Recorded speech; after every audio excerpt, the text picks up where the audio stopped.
everybody, and welcome back. Thanks, as always, for tuning in and spending a little time with us. It's been another hot one out there. It's been another hot one in here as well. I'll get to that in just a second. We've got some more heat in your forecast through tomorrow. The first of a couple of cold fronts in the forecast arrives about that time, and we'll see showers and thunderstorms on a couple of different schedules throughout the rest of your forecast period. We've also got a real winter in the forecast as far as one particular day, and some other ones that are going to be pretty nice as well. I'll outline all of that in your Licking Valley forecast in just a few moments. By the time airtime rolled around last evening, it was, I honestly think, it was a little bit hotter in the newsroom than it was outside, and it wasn't very comfortable outside, but the air conditioning here decided to take a break. I know that crews, I think, just arrived, it might have sounded like, outside, and are starting to make some necessary repairs after getting the appropriate parts that we needed. But in lieu of that fact, I taped the show earlier this afternoon just because it was literally more than 80 degrees here by the time news time rolled around yesterday, and we just didn't want to have to bear through that again. Doesn't mean we don't have a full show. In fact, we'll be hard-pressed to get it all in this evening. Coverage of last night's Saggersville City Council meeting.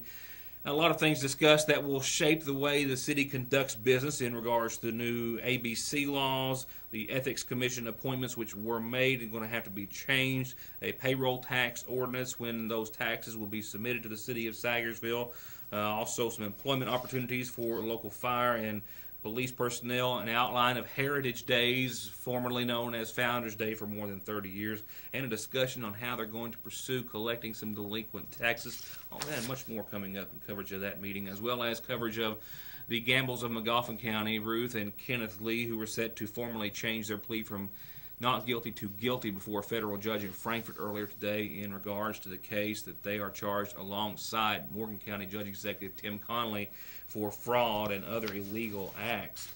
I'll tell you what happened and what we know in just a few moments. For now, I'll be back in 60 seconds with our top headline.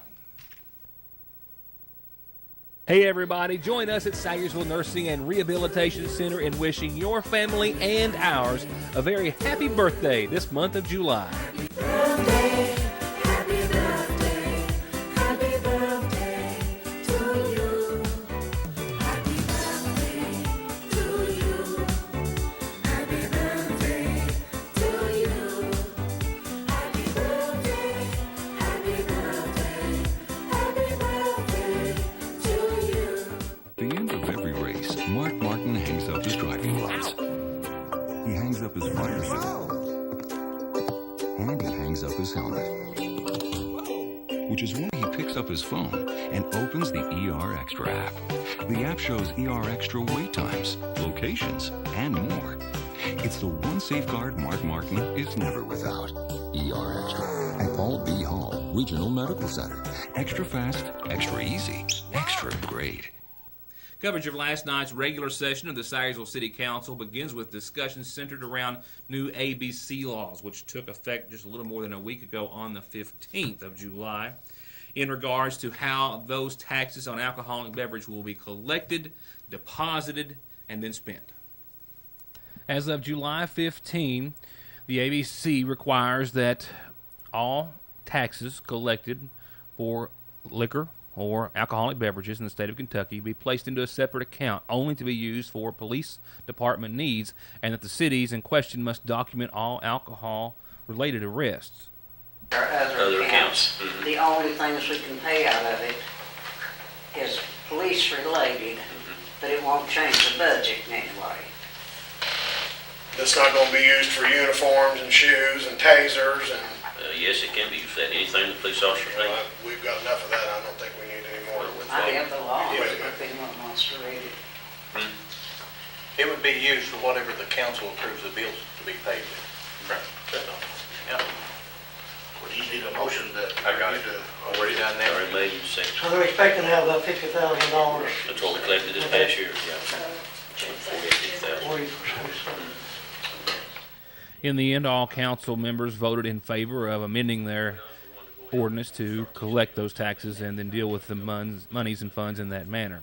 From there, the mayor went on to discuss changes to be made to recent appointments to the Ethics Committee for the city of Saggersville, as they have now realized they will have to back up and punch, so to speak, and then change at least one of those appointments to meet party requirements.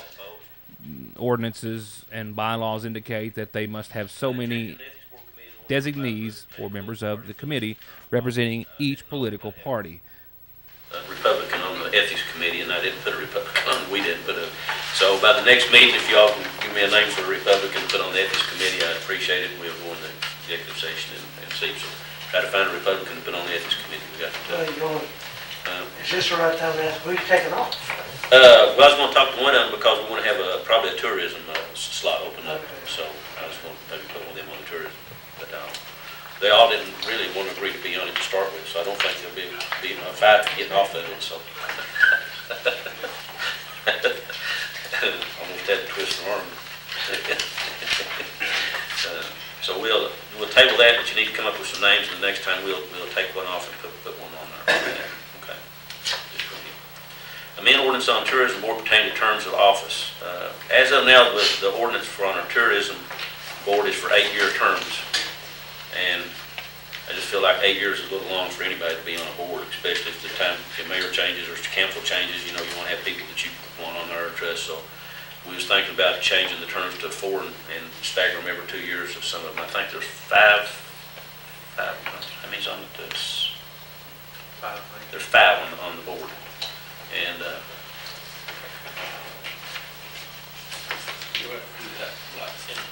in another ordinance, yeah, that's what I'm saying, that's why I was gonna bring it up tonight to see if,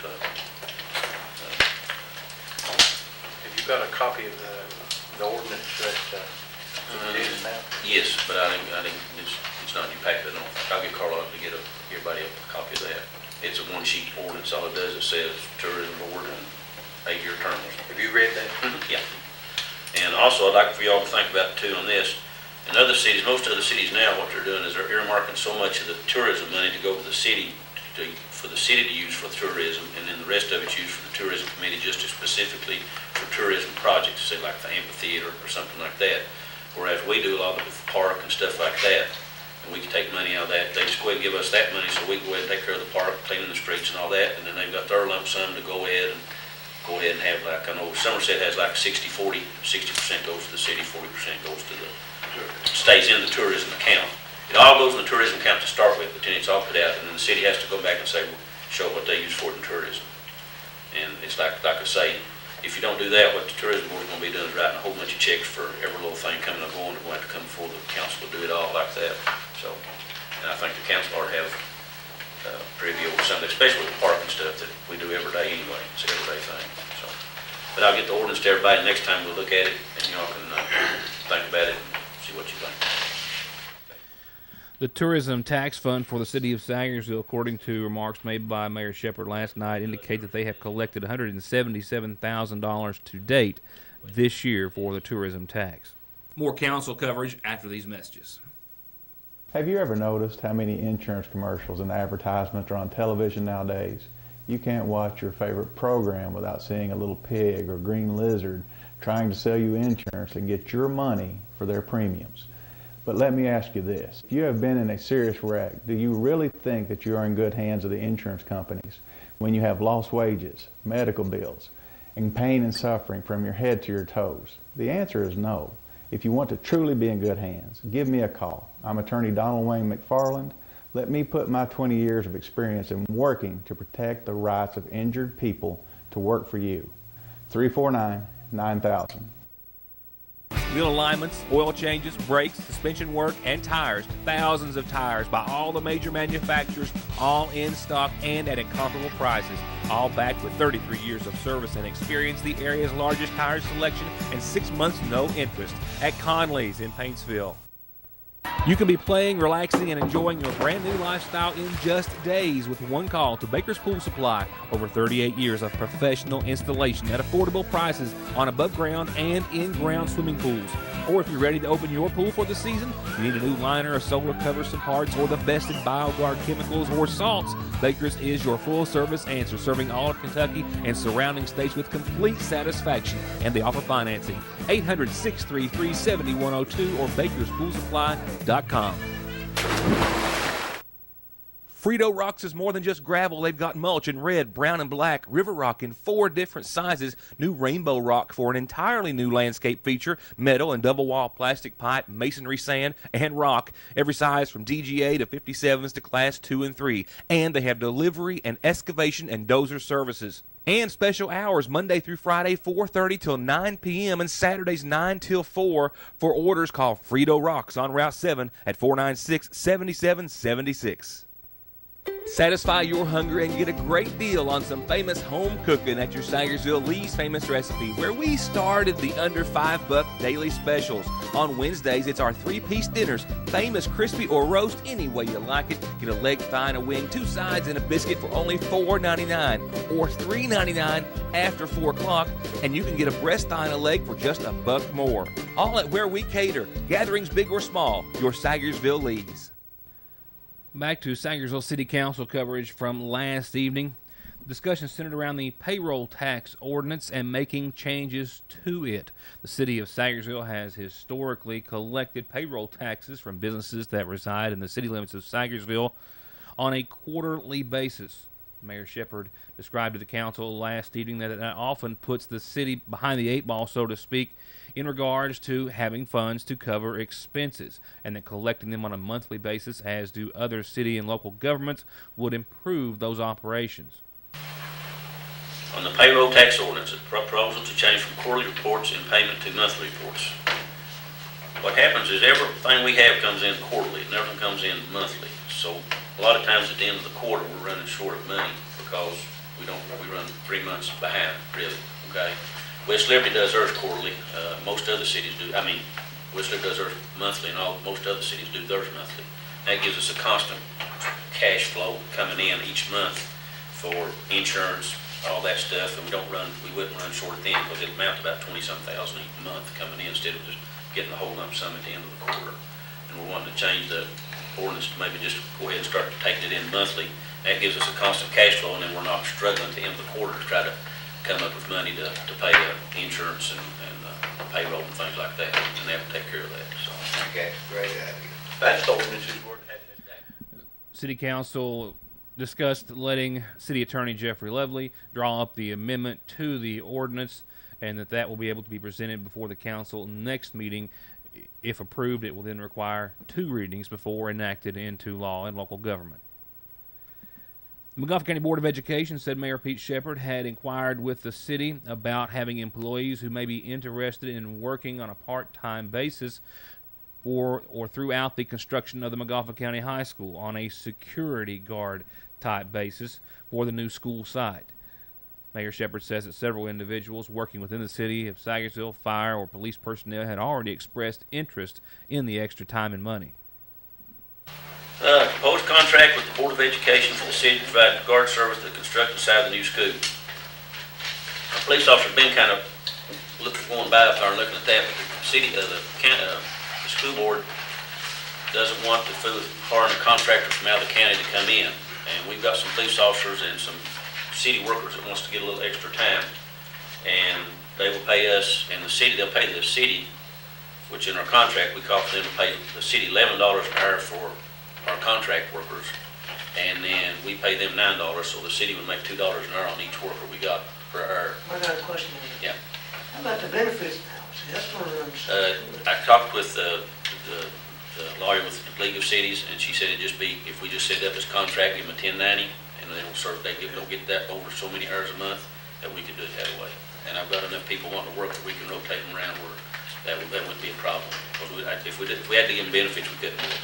We figured it out, we'd make between $7,000 and $9,000 for the city, up and above what the workers make. It's a good thing for the workers to have a little extra job because, a lot of them don't make a whole lot of money. After further discussion on the contractual matter between the city of Saggersville and the Board of Education, all voted in favor of doing so, with the exception of Jeff Ross, who voted nay. Then it was on to talk about Heritage Days, as it's been asked to be called by the Historical Society. The annual celebration, if you will, is going to be held the same time as it has been over the course of the past many decades, with a few changes. Day celebration. I think everything's ironed out. The Historical Society's happy, and I think all the people that want to participate are on board now. And we'll be getting a schedule of events out within the next week or so for it. Anybody that wants to be a vendor or have a booth or anything in Heritage Day, they can contact Paul, our fire chief. He's went over that. He'll be doing all that. But our insurance did cover that with no extra cost for the cabins to be used. So it'll all be condensed down from Wednesday to Saturday. And all the pageants and all the baby contests, all that will be on just as usual. But I will have a schedule made out for everybody to look at. But like I say, anybody out there that wants a booth or anything like that, then you call Paul Hart, Fire Chief. He'll be over that. City says they plan on broadening the scope, so to speak, in regards to booths in the downtown area, opening it up to basically any kind of vendor, not just food, but also crafts and etc. And also, they're also going to broaden the area to be used by booths instead of just restricting it to just behind the cabins or in and around that area to the entire downtown Saggersville city limit area. Further on down the line, as far as discussions are concerned, the budget proposal was presented to the Saggersville City Council. Lacking some coal severance funds, it has seen some changes, those and others. The budget was given to the Saggersville City Council to examine before next month's meeting. They did have the first reading of it last night. It will require a second reading before it comes law. And the council mayor also spent some time discussing delinquent taxes in the city of Saggersville. They have gone back recently to as far back as 2006, some years having $6,000 still owed, some having more than $19,000 to $20,000 still owed.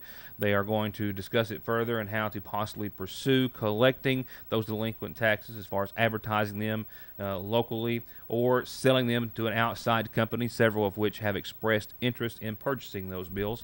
Also, if you hear a strange noise tonight or smell something a little odd, don't be frightened unless you're a mosquito. The state will be spraying for mosquitoes in the Saggersville area tonight. It will be the first of several scheduled sprayings. According to the meeting last night, they will be coming to Saggersville every 2 to 3 weeks. And that wraps up coverage of last night's meeting. We'll go on now to some calendar announcements brought to you by McGoffin Farm Bureau, beginning with a birthday or two. This one says, happy birthday to Kathy Combs Patrick. With a lot of love and best wishes from Herman, Tracy, Paul, Gary, Misty, Larry, Haley, and Job. Happy birthday to you. And birthday wishes, it says a belated birthday as Ina turned 82 on the 20th. So I guess 2 days late now, but nevertheless with a lot of love from Muff and family, Kathy and Herman Patrick family. And it says lots and lots and lots and lots of loving friends and family. Happy 82nd birthday to Ina Piles.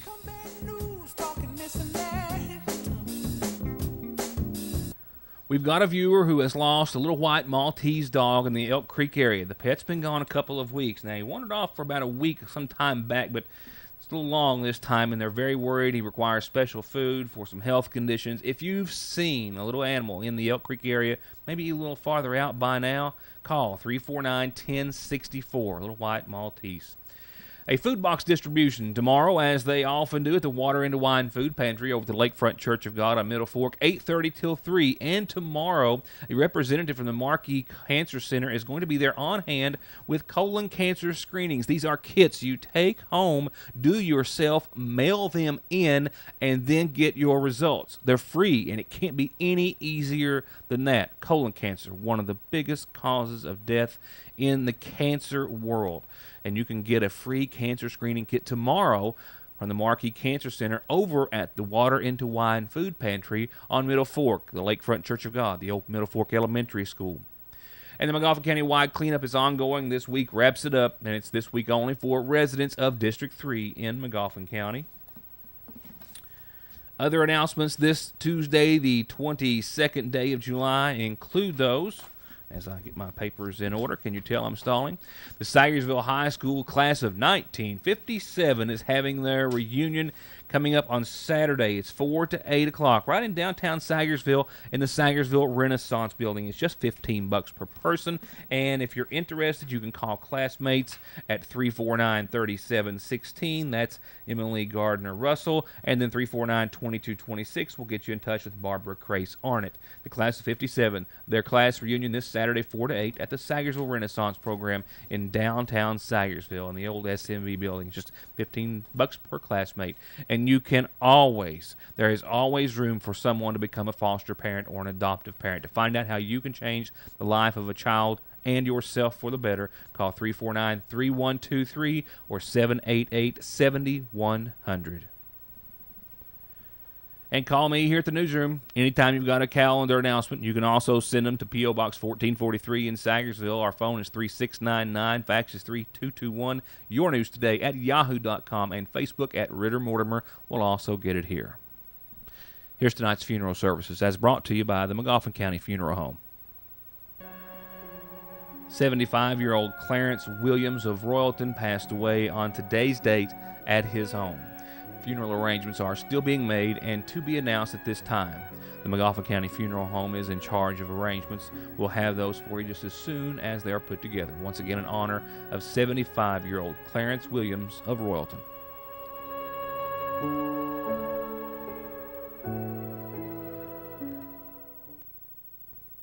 Faster, friendlier, family-owned Parkway Pharmacy, open 8:30 till 6:30 Monday through Friday in the new McGoffin Medical Plaza under the care of local pharmacist Jesse Rudd. To make Parkway Pharmacy your pharmacy, come by or give us a call at 349-4400. Appalachian Wireless has the latest technology in wireless with the most affordable price. It's the new Samsung Galaxy S4 Mini. This phone does it all in a brand new size. It has expandable memory with up to 64 gigabytes, a great 8-megapixel camera with flash and autofocus. It even has a front-facing camera for Google Hangout. The Samsung Galaxy S4 Mini. Buy one at $49.99. Get the second one for only a penny when you sign up for service. Appalachian Wireless. Better service, bigger savings. Saggersville National lets you go mobile with their new banking app. That's right, you can view your account and balance, transfer money, pay bills, and yes, deposit checks right from your phone from wherever you are. Just download the Saggersville National Bank app on your Android, iPad, iPhone, or other device. Any phone that can connect to the internet has the capability, and you can start saving time and money today with Saggersville National Bank's new mobile app. Wherever you are, we're there for you at Saggersville National Bank. Enjoy your fun in the summer sun even more with festive settings of the season from the seasonal shop that look good enough to eat themselves. Monogrammed and summer flags of every shape, size, and shade of summer, and other ways to say, welcome, friends. And just in, new and already classic designs by Ethel and Myrtle, ladies, all at Fraser's Potato Drug Seasonal Shop, just down from the drugstore and the Radio Shack. Regardless of where you want to ride, you can be riding on a brand new Kawasaki or Polaris for less at M&M Powersports in Staffordsville. New Kawasaki's for the dirt, the street, or both, and ATVs and side-by-sides for every stage of enthusiasts to fish, hunt, haul, or play. And with rebates up to $1,300 and financing as low as 3.99%, it's never been easier to ride it, buy it, and start your next adventure at Kentucky's Powersports Authority since 1964, M&M Powersports. It's back, and it's the only place in Saggersville you're going to get the real flavor of 100% beef seared into every char-broiled bite, a taste that you can only get from a flame. Char-broiled burgers are back, and you can get them open till close every day at your Saggersville DQ, where breakfast is served hot Monday through Thursday till 11 and till noon, Friday, Saturday, and Sunday. And you know what else is back? The Reese's Peanut Butter Cup Pie Blizzard of the Month. Get them while they're hot and cold at your Saggersville DQ. Just in at Premier Auto, like new at used prices, a 2012 GMC Terrain SLE, $23,950. The ever-popular Kia Optima, this 2013 is $19,950. A 2014 Chevy Captiva loaded, $24,950. And check it out, an 85 Elko, custom, slick, straight, and rare, all baby inspected and baby approved at Premier Auto in Paintsville. More than a week ago, I brought you information and details about a scheduled plea change on behalf of Kenneth and Ruth Campbell of McGoffin County in regards to themselves and their company being involved in federal indictment charges alongside Morgan County Judge Executive Tim Connolly as it relates to fraud and other acts. We know that they were set to change their pleas from guilty to not guilty earlier today in federal court in Frankfort before Judge Gregory Van Tatenhoff. Calling it a conspiracy that was dated to have happened from at least 2009 through 2013, portions of which during the March 2012 tornado recovery in West Liberty.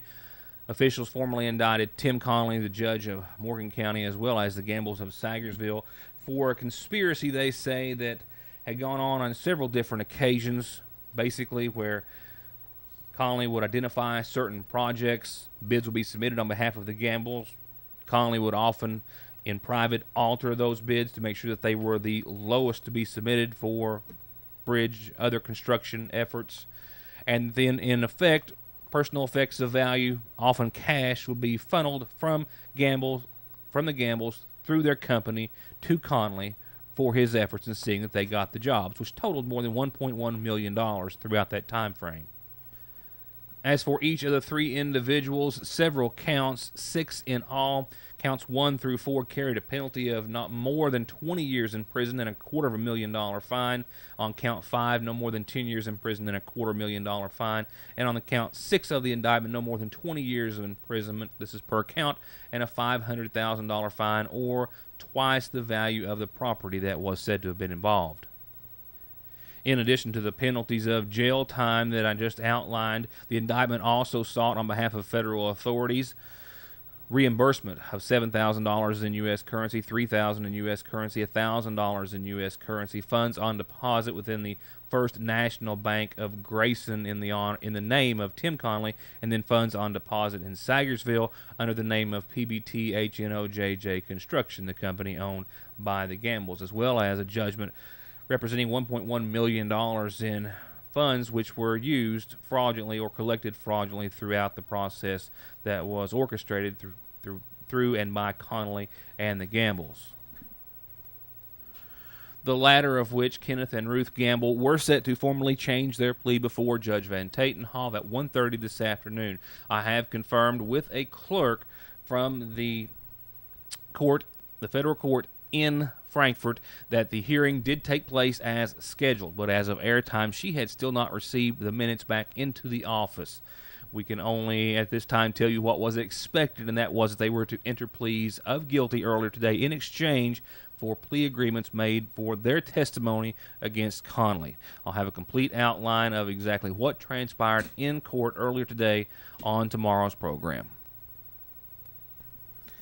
Now I'm going to wrap it up this evening with your Licking Valley RACC forecast. Started off this morning rather warm, peaked out at 92 here at the newsroom, folks. I told you earlier I was taping this show, just keeping it real, letting you know how it works around here. Never too bashful to tell you all the details.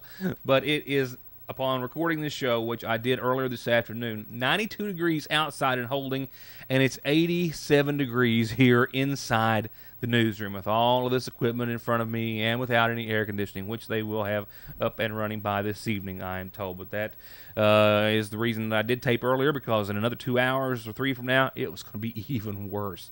87 degrees inside. Now, keep in mind any breaking news that may have transpired between, say, the 4 o'clock hour and beyond, I'll have on tomorrow's program. With that said, your forecast is not looking to change between now and then. A low of 69 tonight. Isolated showers are ending. We've seen pretty much a dry day across most all of the viewing area, and I think we're going to continue to do so this evening. We will see a better chance for showers and thunderstorms tomorrow. We've got a cold front coming. We've got dense fog in the morning. After that tonight, we will see otherwise partly sunny skies, 89, heat indices upwards of 95 tomorrow, and then a front that will bring us showers and thunderstorms likely tomorrow afternoon, definitely into the evening, taking them into your Thursday as well. Clouds are going to hang tough. Temperatures are going to fall as a result of the cool air behind it. 78. We'll go from what feels like 95 tomorrow to what will be closer to 78 on your Thursday. It's going to be a big change, but we should be used to that by now. Friday, we'll have mostly sunny skies. Friday's the winter that I mentioned earlier, 80 and 62 for your high and low, mostly sunny, partly cloudy late. It's going to be a gorgeous day to end the work week on. Might be a good day for a day off if you get one.